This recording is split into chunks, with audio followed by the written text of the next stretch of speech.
നമസ്കാരം, വെട്ടം news on ടൈമിലേക്ക് സ്വാഗതം. കല്യാണം ഇനി വേറെ level. Basid wedding mall, Basid arcade, Poonkottukulam, Tirur.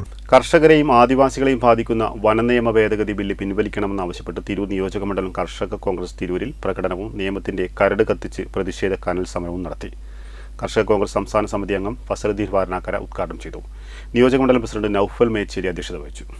തെയ്യംപാട്ടിൽ ജ്വല്ലറിയിൽ നിന്നും വെറും 2% മുതൽ പണിക്കൂലിയിൽ സ്വർണ്ണാഭരണങ്ങൾ സ്വന്തമാക്കാം. ഉടൻ തെയ്യംപാട്ടിൽ ജ്വല്ലറിയുടെ ഷോറൂം സന്ദർശിക്കൂ. പ്രതിഷേധത്തിൽ ജില്ലാ സെക്രട്ടറി കുഞ്ഞാവ നെടുവഞ്ചേരി, നൌഷാദ് പരന്നേക്കാട്, ചന്ദ്രൻ മുല്ലപ്പള്ളി, കുഞ്ഞുമുഹമ്മദ് തയ്യൽ, ഷിനോദ് കൊടക്കാട്, വിശ്വനാഥൻ KT, മുരളി മംഗലശ്ശേരി, ബീരാൻകുട്ടി പട്ടറനടക്കാവ്, കുഞ്ഞറമുട്ടി, സി സുധാകരൻ വെട്ടം, ബാപ്പു അമരയിൽ എന്നിവർ പ്രസംഗിച്ചു. കെ മണികണ്ഠൻ, കുഞ്ഞുട്ടി മുറിവഴിക്കൽ, വേലായുധൻ, ചന്ദ്രൻ, അഹമ്മദ് കുട്ടി എന്നിവർ നേതൃത്വം നൽകി. വെട്ടം ന്യൂസ്, തിരൂർ.